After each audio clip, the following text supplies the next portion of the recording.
Let us be called. By bell and bird, by maple and larch, by the beat of our hearts, let us be called together in covenant. Let us be called to spiritual wholeness, to accountability, and to beloved community. Today, with the bells sounding from Gwangju Mountain Temple in Korea and the Carolina wren singing in many backyards, let us especially remember our covenant to affirm and promote the eighth principle, journeying toward spiritual wholeness by working to build a diverse, multicultural, beloved community by our actions that accountably dismantle racism and other oppressions in ourselves and our institutions.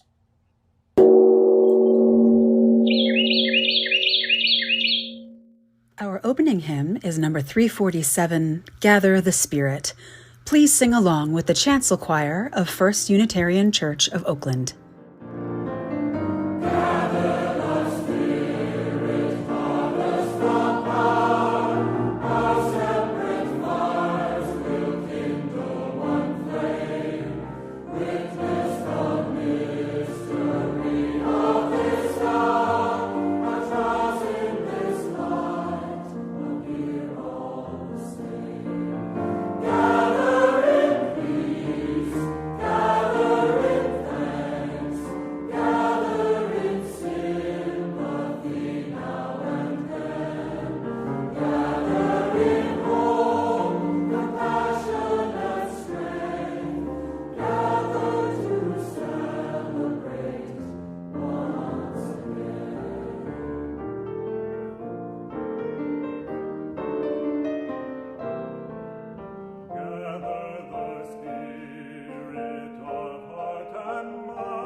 Good morning.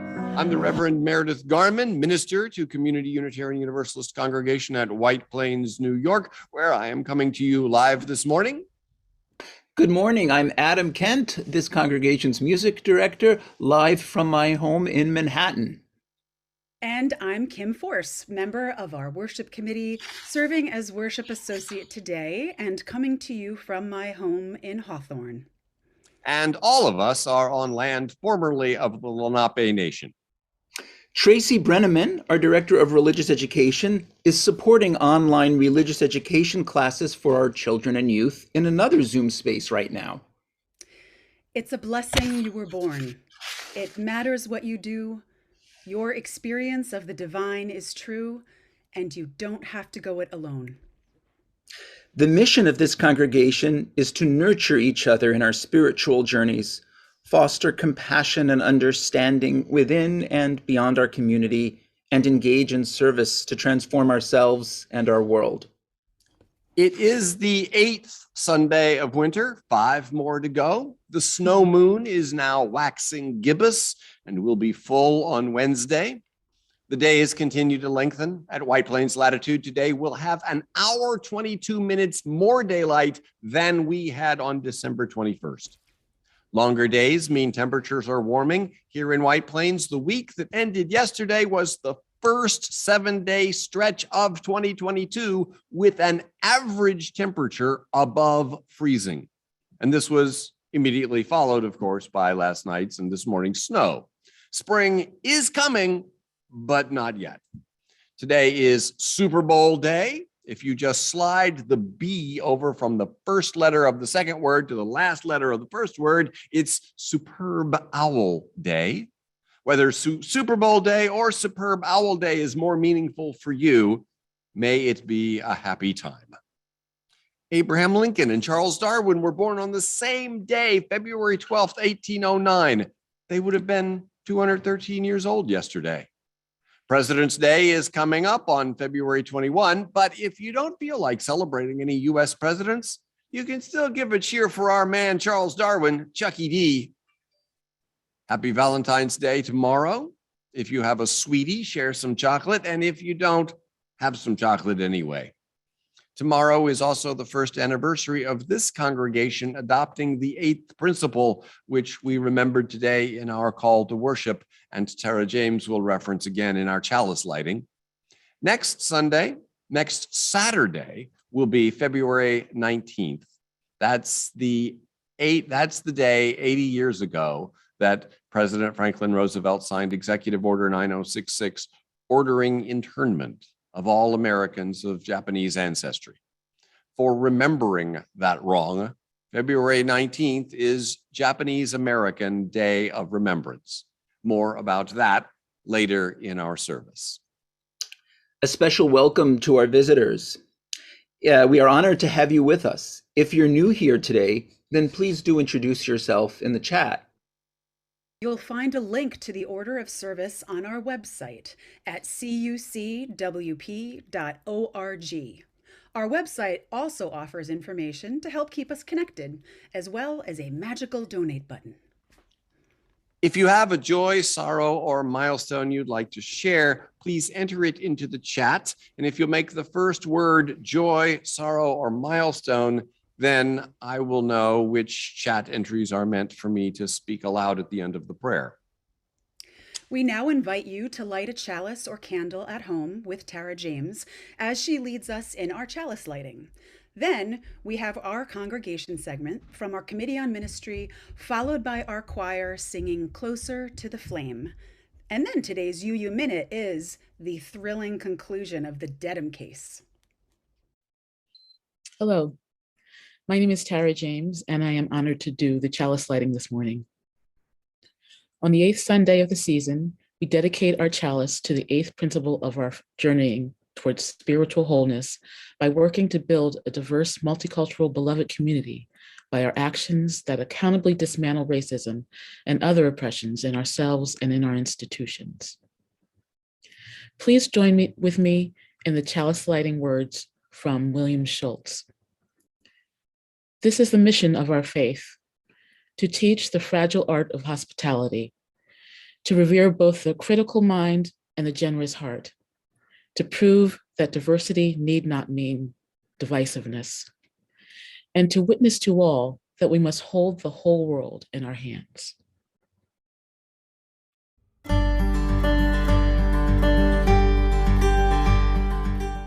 Hi, this is Charlie McNally coming to you today from my home in Westchester County. I'm speaking to you on behalf of the Committee on Ministry. People sometimes ask, what does the Committee on Ministry do? While we do provide feedback to our minister, our role is not, or at least not only, to support the minister. The answer is, our committee was created by the Board of Trustees with several responsibilities, but with one primary focus, to help CUUC fulfill our mission. We need to hear from all of you to better understand your concerns, and to that end, we hold informal meetings called community chats several times a year. We will be hosting our winter chat after the service today, and I invite everyone to stick around for the conversation. Bring your questions and concerns. We will make suggestions about what to discuss, mostly an update on things we've been working on, like the survey on covenant we asked you to fill out in the fall, and revisions to our conflict management policy. But it's not about us. It's about you. See you after the service.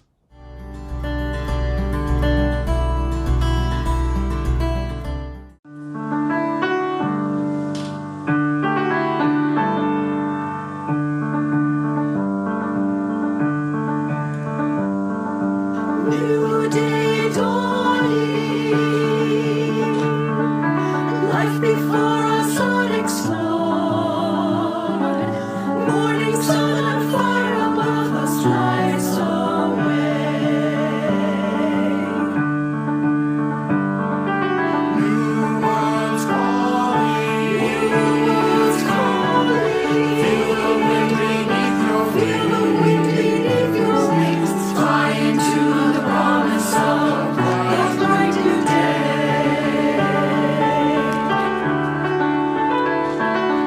Like a moth drawn to the candle, I am drawn to future's fire. Lift wings and let me fly. Lift wings and let me fly. Let me fly closer to the flame. I'll fly closer to the flame. Ever closer to the flame. Soaring upward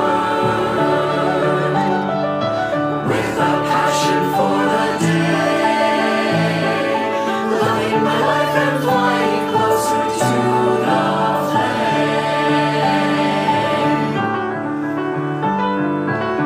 Like a moth drawn to the candle, I am drawn to future's fire.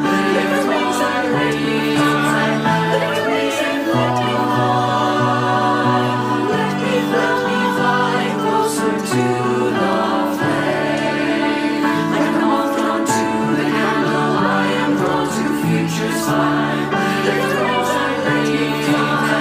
Lift wings and let me fly. Let me fly closer to the flame. I'll fly closer to the flame. Ever closer to the flame. Face the fusion. Flying closer to the flame.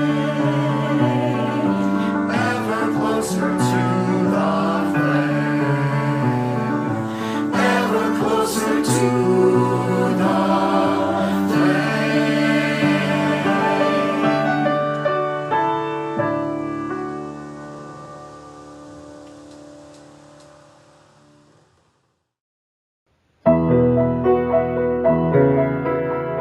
Baker versus Fales, also known as the Dedham case, came to trial in 1820. The jury, you'll recall, deliberated all night about which church is the Dedham Church.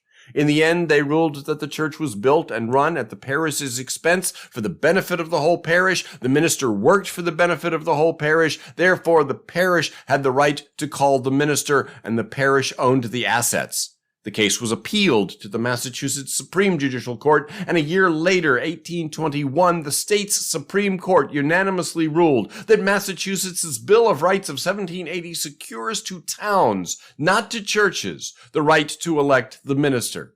They also ruled that the connection between First Church and First Parish was indissoluble. Even if only a minority of church members stayed, as happened in Dedham, it was those members who had a right to the name of the church, to choose deacons, and to hold church property.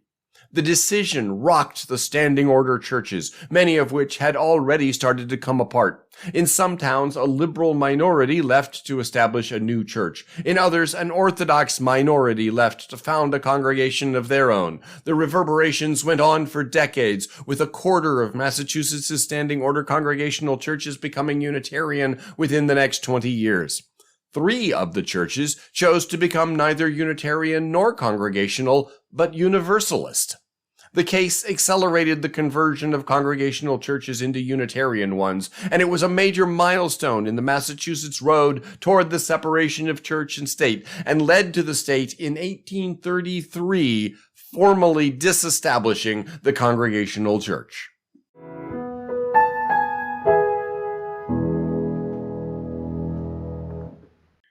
In honor of Valentine's Day tomorrow, I offer this inclusive Valentine as our invocation by Reverend Gary Kowalski.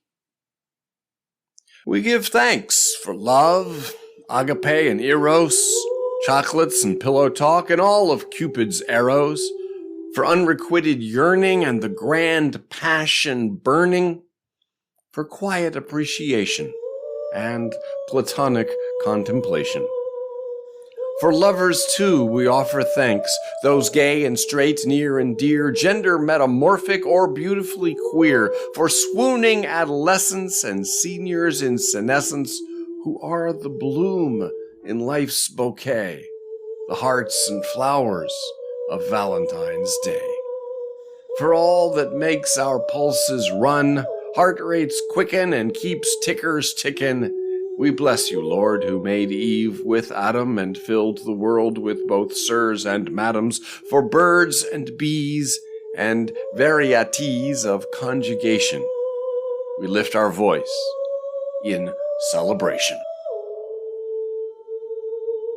And now please join in the sung invocation, Spirit of Life, in Spanish and then in English.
And let us enter into a time of prayer.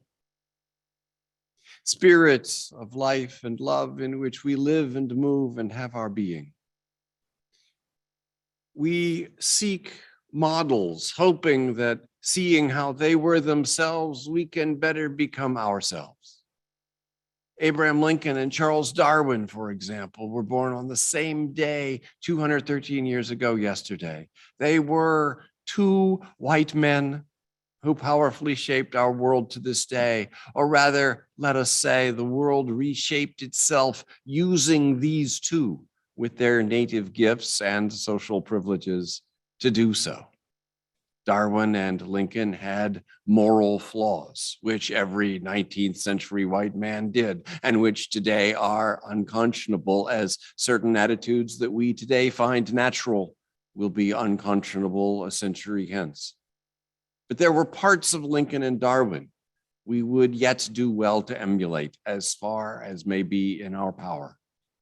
To paraphrase William Butler Yeats, his paraphrase of Jonathan Swift's epitaph, imitate them if you dare, world-besotted traveler.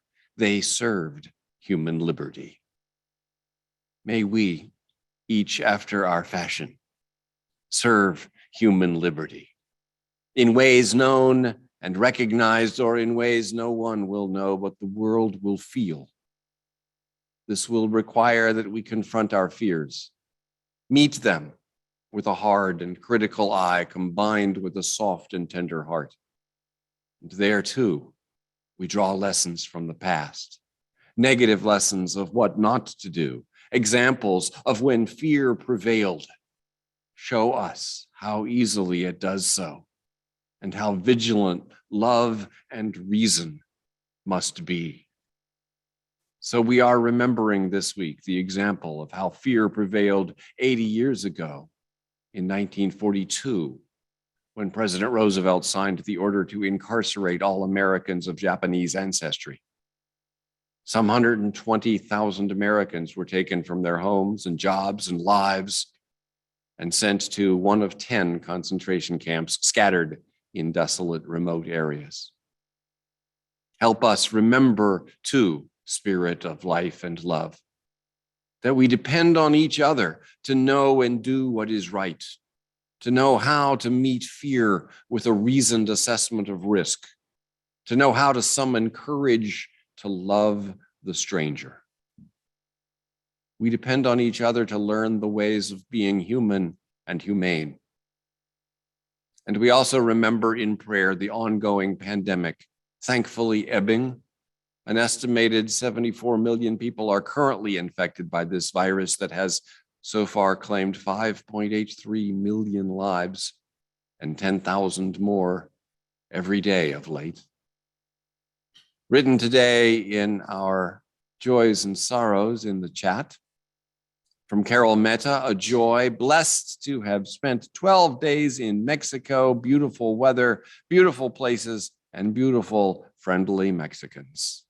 From Mary Cavallero, a joy that Derek's parents arrived today from Cape Town, South Africa today, and they got their wish to see snow.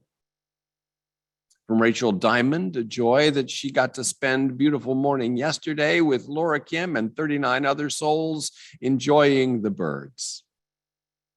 From Jennifer Stevens, a sorrow. We are mourning the loss of my father, James Stevens, who died unexpectedly last Sunday at the age of 89. He lived every moment of his life to the fullest and was an inspiration to us all.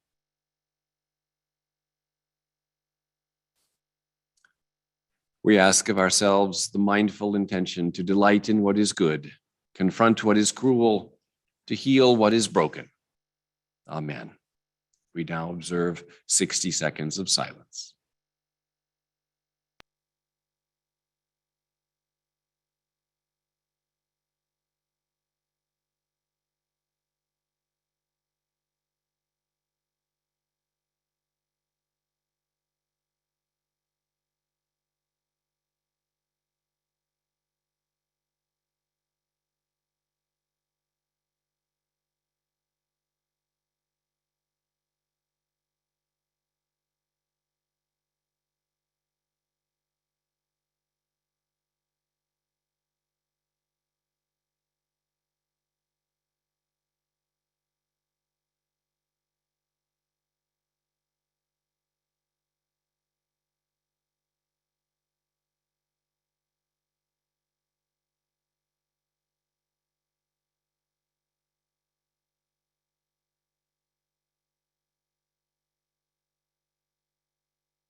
Calling on you, hungry hearts, everywhere through endless time.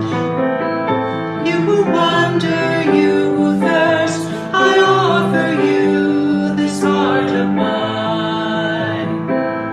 Calling on you, hungry spirits, all the lost and the left behind. All I can, I'll share with you, your joy and your sorrow, I make it mine.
We'll now have a special time for all ages from our own Gina Miharu Accardo from the about the Japanese American Day of Remembrance on Saturday, and that's followed by our spiritual practice of the week, No Blaming, and then our hymn, Life is the Greatest Gift of All.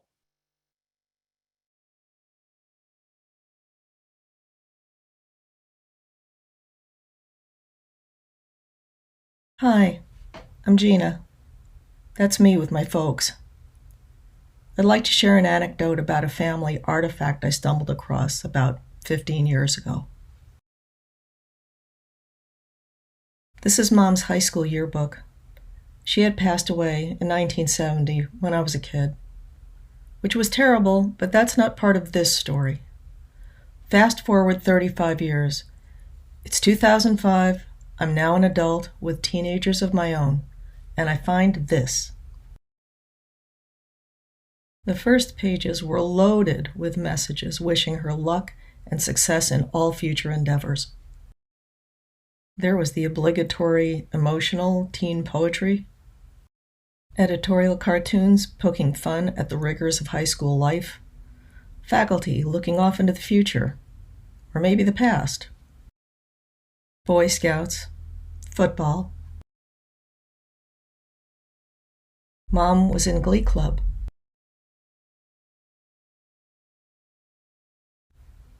But then I started to notice something. Except for the faculty, every surname was Japanese. Except for the faculty, every face was Asian. as the thought, what kind of neighborhood did my mother live in, started to form. I said, oh, wait, and looked again at the cover of the yearbook. Mom had not graduated from high school in the Los Angeles suburb she had grown up in. It was World War II. She was Japanese American, and her high school was behind barbed wire in a desert in Wyoming. Taeko Isiri was the youngest of 7 American-born children of Japanese immigrants. She grew up in a suburb of Los Angeles. She came to New York after World War II, where she was an artist making theatrical costumes, and eventually met Dad. But this is getting ahead of the story. Here's where Mom's high school was, in one of 10 incarceration camps for persons of mostly Japanese descent. Well before the Japanese attack on Pearl Harbor in December 1941, anti-Asian sentiment on the West Coast had been codified into discriminatory land laws and segregated schools. But with Pearl Harbor, antipathy mutated into hysteria. West Coast Japanese Americans found themselves bound by curfews, forbidden to drive more than a few miles from their homes. Finally, on February 19, 1942, President Franklin Delano Roosevelt signed Executive Order 9066, paving the way for Japanese Americans to be forcibly removed from their homes and moved inland. Given very little time to manage their affairs, West Coast persons of Japanese descent were ordered to report first to assembly centers to await evacuation to remote inland locations. They were permitted to bring only what they could carry in their 2 hands. Japanese Americans were initially forbidden to enlist in the armed services. The ban was lifted in 1943. And then they started being drafted into service from the camps. Mostly they served in Europe to reduce the possibility of their being mistaken for Asian enemies. There are too many anecdotes to share here, but I'll tell you one. Heart Mountain, like most of the other camps, was built so hastily that it wasn't complete when the first arrivals came. One former internee said that the fence wasn't up yet, and he and his buddies were city boys from Los Angeles in the middle of what he called nowhere. He said that they didn't know how hostile the local folks might be, so he and an assortment of fellow incarcerees built that fence themselves. Thanks to my mom's older sister Michiko finding a job in New York, teaching and performing Asian dance, the both of them were able to leave camp, one after the other, with one-way tickets and $25 from the U.S. government.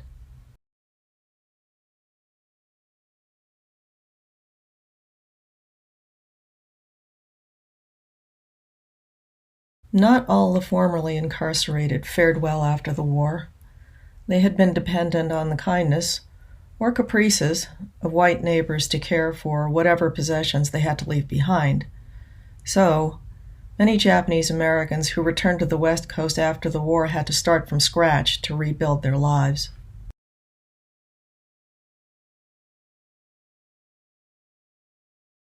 My generation of Japanese Americans, the Sansei, grew up largely ignorant of the incarceration. Our own parents didn't speak of it, not until we were maybe in our mid-teens. My many cousins told similar stories of having been kept completely in the dark by their parents and by their history teachers. When cornered, our parents might shrug their shoulders and say, "Why should we talk about unpleasant things that happened in the past?"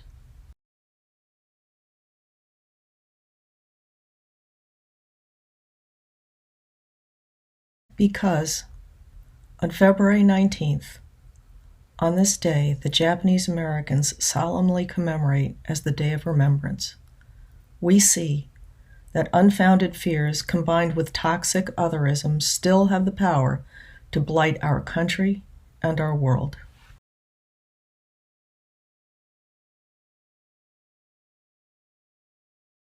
That we might remember that our lives and our fates are intertwined, that we might live together in mutual respect and peace.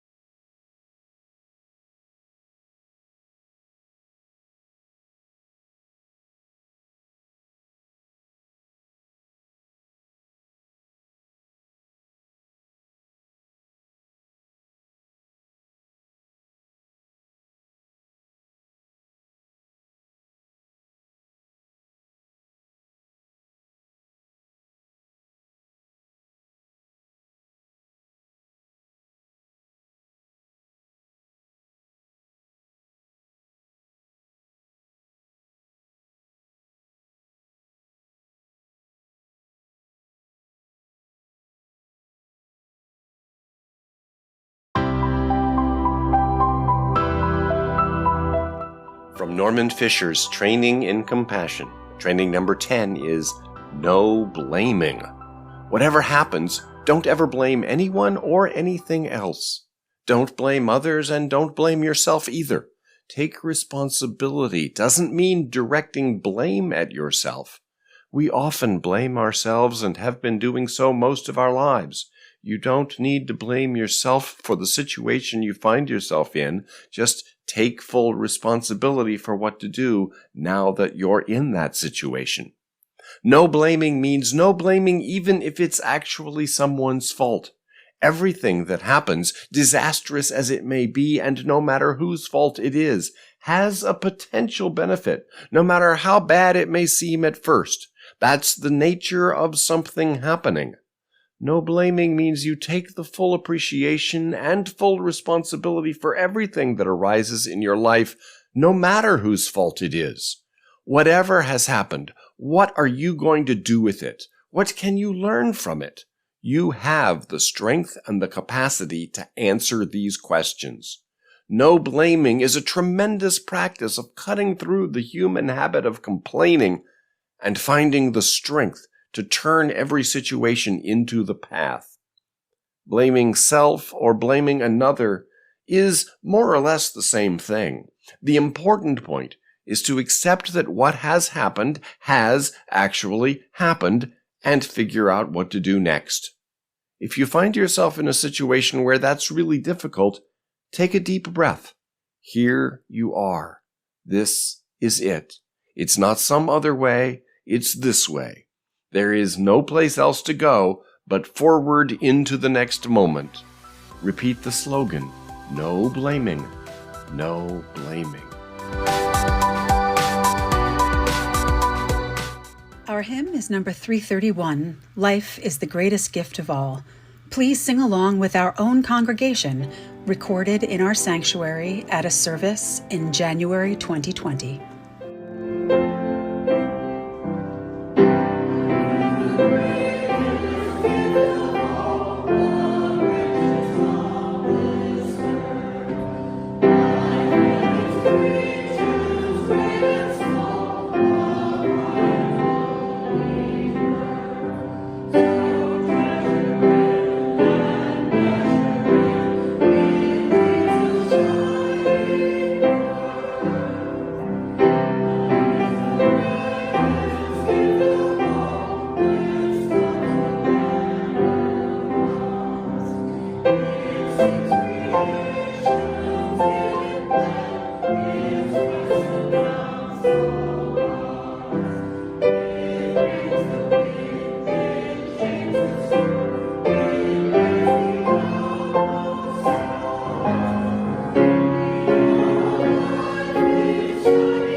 Let's look today at desire in the broad sense, things we like, are attracted to, find beautiful. Where do these desires come from? How do they turn bad? And what is to be done about that? We begin a couple months ago, early December, with a day I spent at the MoMA, the Museum of Modern Art in Midtown Manhattan. I confess I hadn't managed to get there before. This was my first time. And I had the sense of coming in at the end of a conversation, not really knowing the import of what was being said. I know that artist training involves a lot of conversation about art with other art students, with art professors, with other artists, and with art critics and curators and patrons. Training to be an artist includes engaging with the history of art and familiarity with the meaning and significance of past and present artistic movements, studying books of art history and art criticism.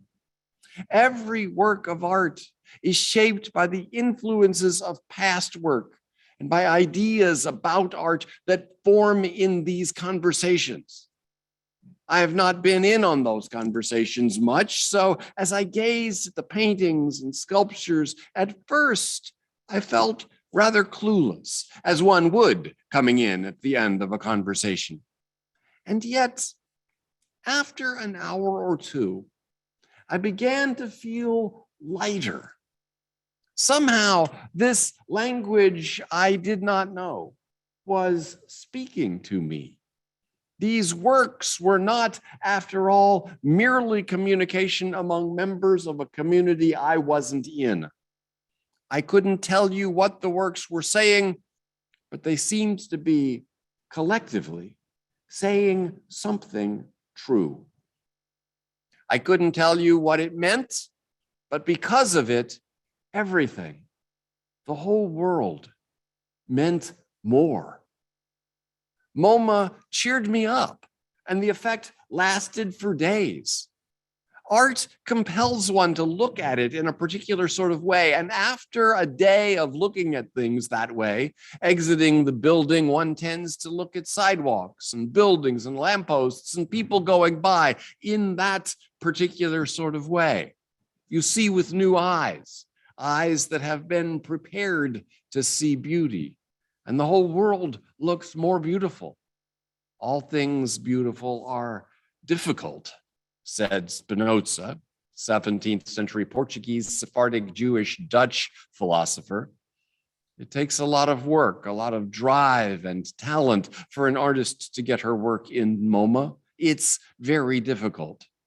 And as the sense grew in me of the difficulty of making what I was looking at, so did the sense of its beauty.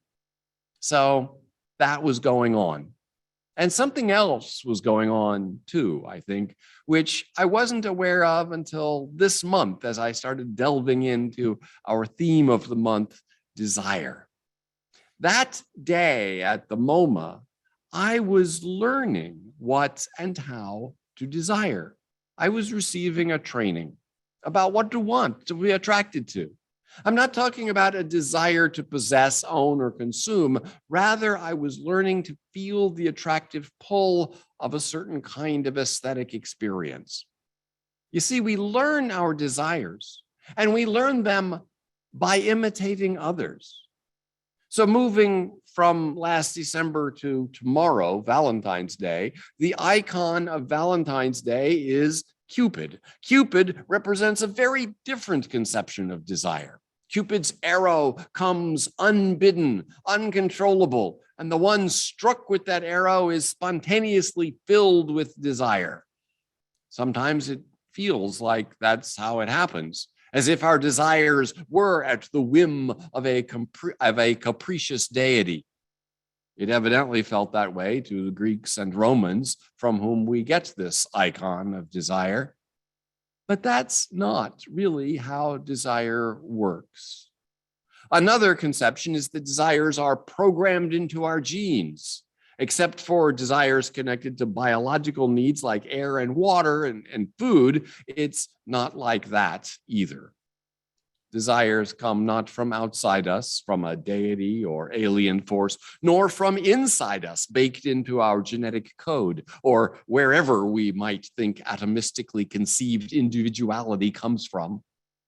Rather, desires come from between us, from among us. We learn what to desire from one another. Desires are social products, dialogic, emerging from the back and forth between and among persons. French philosopher of social sciences, René Girard, who died in 2015 at age 91, developed this idea. Girard said, "Man is the creature who does not know what to desire, and he turns to others in order to make up his mind. We desire what others desire because we imitate their desires."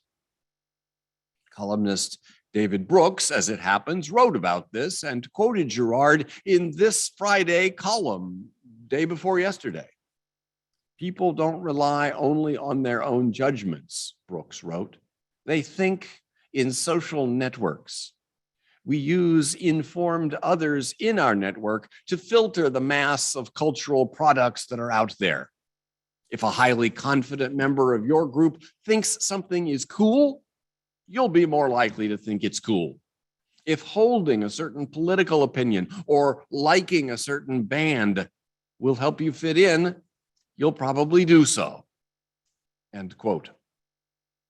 I lived in Nashville for 8 years during the 1990s, and one of the jokes going around in that hub of the music industry was, one music exec tells another that he just received a demo from such and such band. And the other exec asks, "What did you think of it?" And the first exec says, "I don't know, no one else has heard it yet." In many ways, this is no joke, but simply true. We need each other to learn how to think about what we like. Tastes form not in isolated individual brains, but in networked brains. The desires and preferences in your individual brain are the residue of the networks to which you've been connected.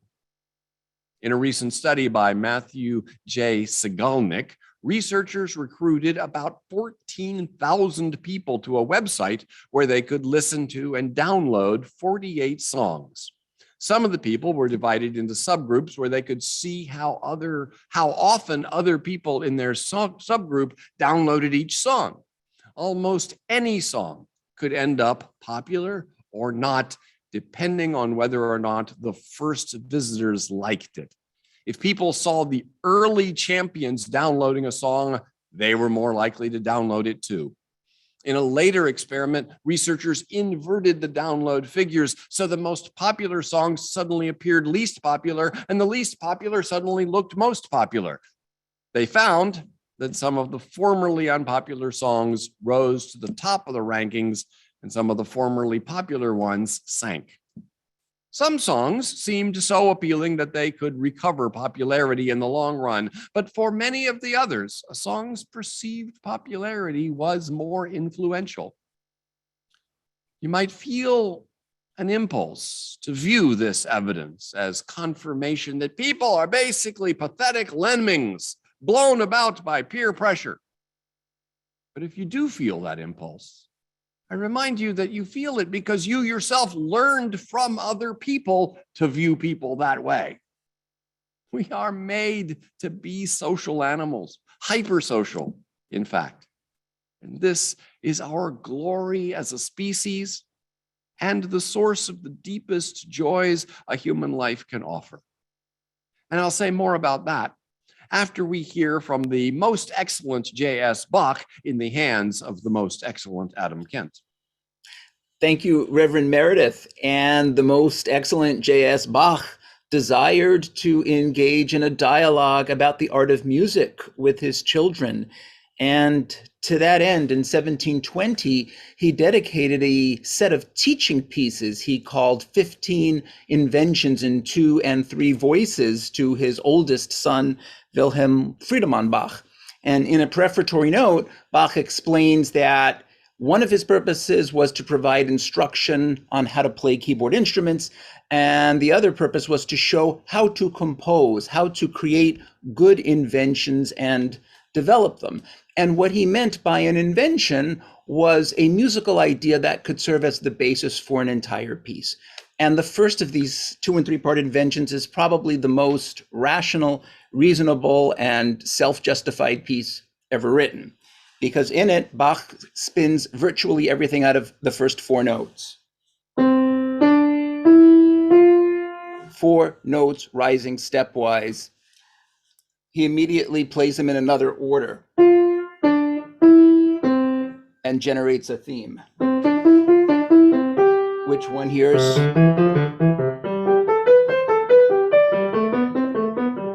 in various registers. At times, he takes that theme and turns it upside down. At other times, he plays it twice as slow.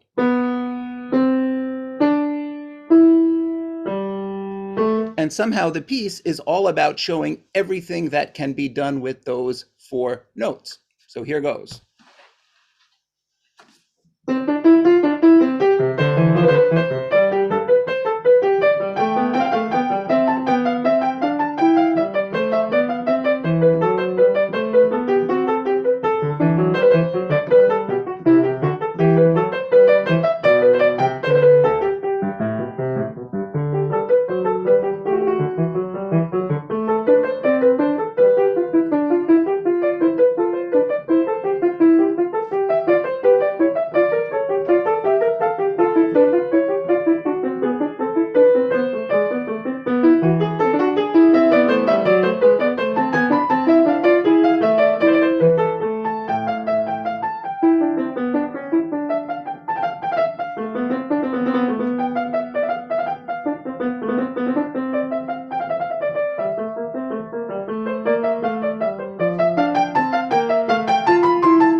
Thank you, Adam.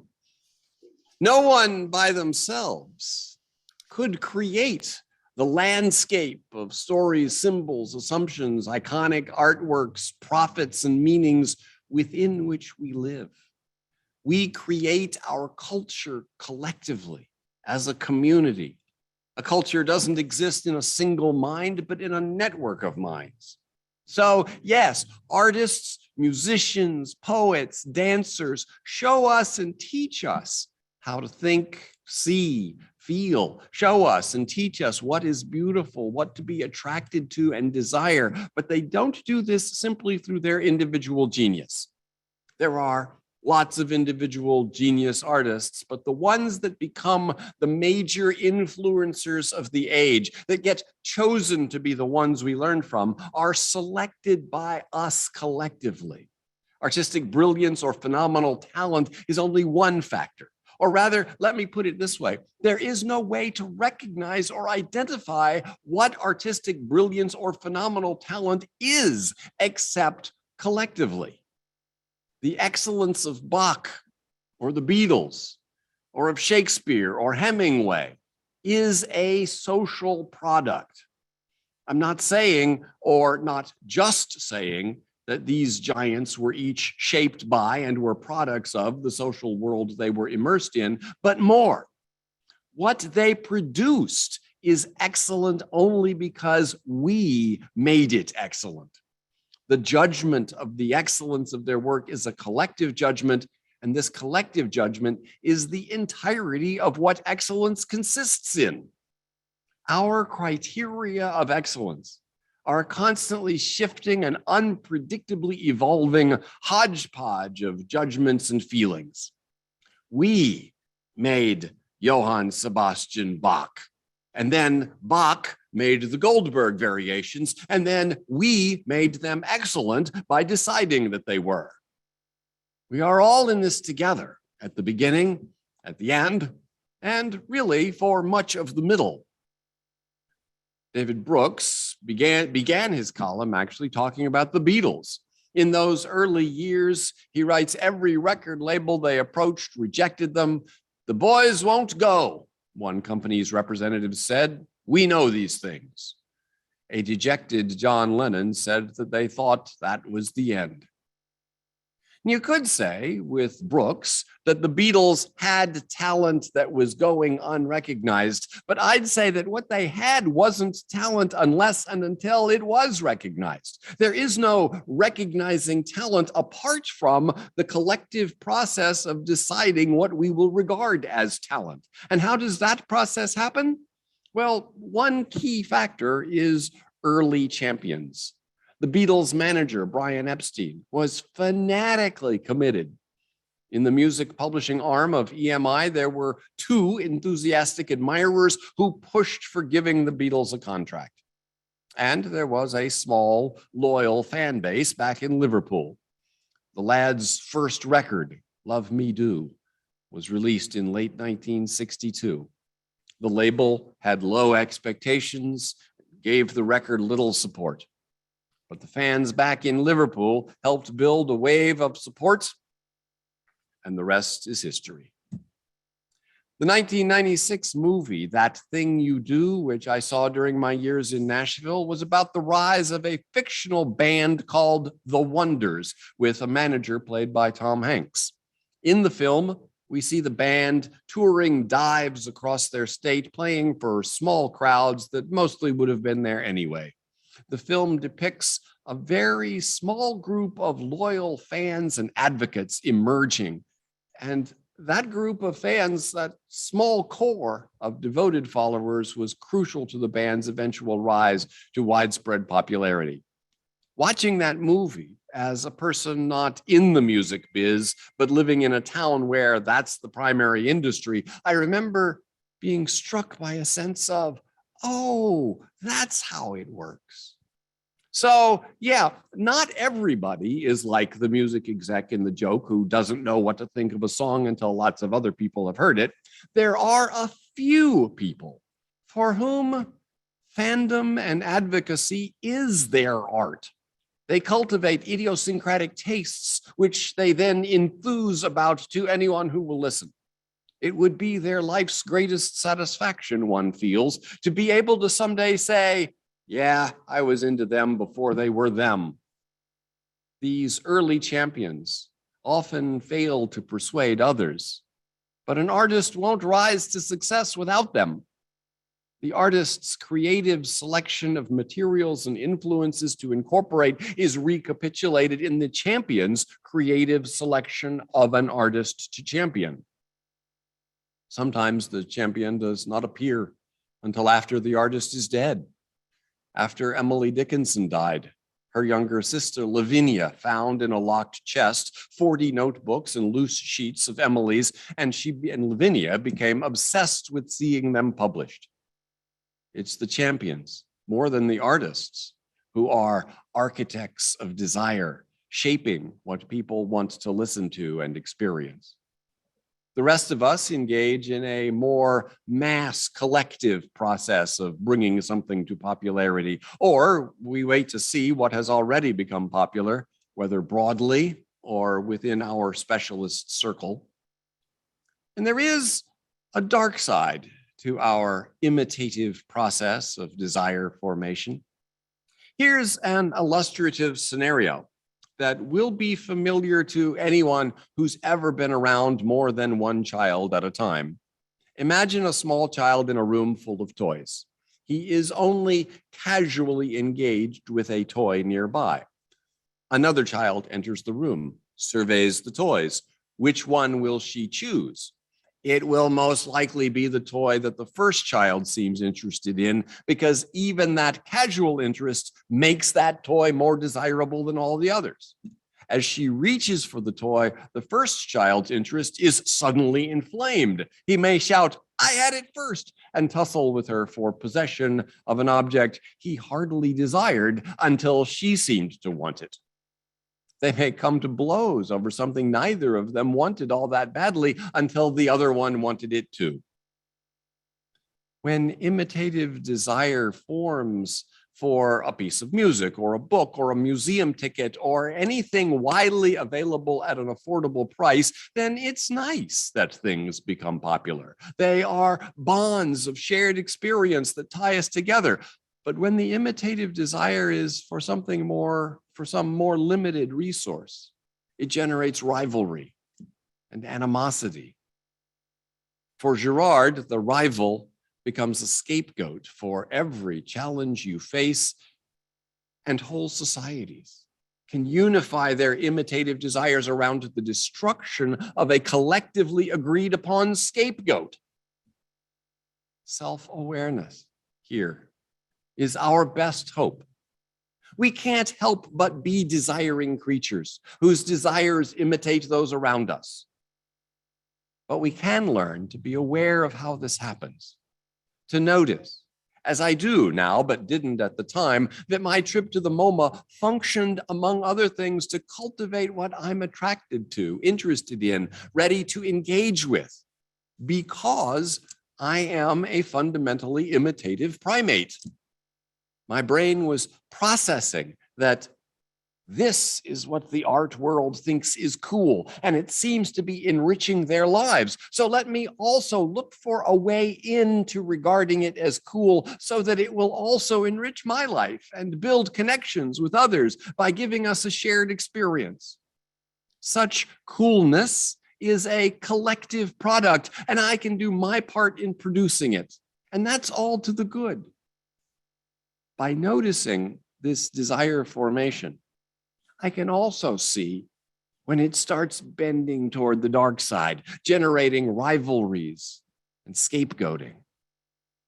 If Franklin Roosevelt and the US leadership generally had been more aware of how the attraction to scapegoating forms, they might have avoided the pointless cruelty of Japanese American internment camps. Clarity about the reasons for our desires will help our desires be more wholesome. May it be so for us and for all of us. Amen.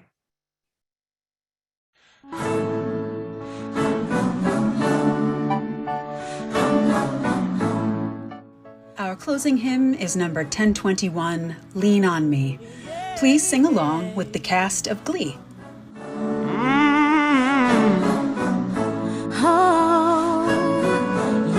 Oh, no. Sometimes in our lives, we all have pain, we all have sorrow.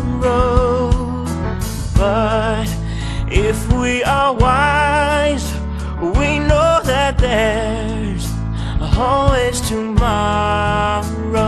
Lean on me when you're not strong, and I'll be your friend. I'll help you carry on, for it won't be long till I'm gonna need somebody to lean on. Please swallow your pride. If I have things you need to borrow, no one can feel those of your needs that you won't let go. So just call on me, brother, when you need a hand. We all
Tara James for our chalice lighting words as you extinguish your chalice at home. As we extinguish our chalices, please say with me the words on your screen. The chalice is now extinguished, but its light lives on in the minds and hearts and souls of each one of you. Carry that flame with you as you leave this place and share it with those you know, with those you love, and most especially with those you have yet to meet. If here you have found freedom, take it with you into the world. If you have found comfort, go and share it with others. If you have dreamed dreams, help one another that they may come true. And if you have known love, give some back to a bruised and hurting world. Go in peace. If you got troubles, then I've got them too. There isn't anything I wouldn't do for you. If we stick together, we can see it through. 'Cause you've got a friend in me. Yeah, you've got a friend in me. Now some of you folks might be a little smarter than I am. Maybe you're stronger too. Maybe, but none of them will ever love you the way I do. Just me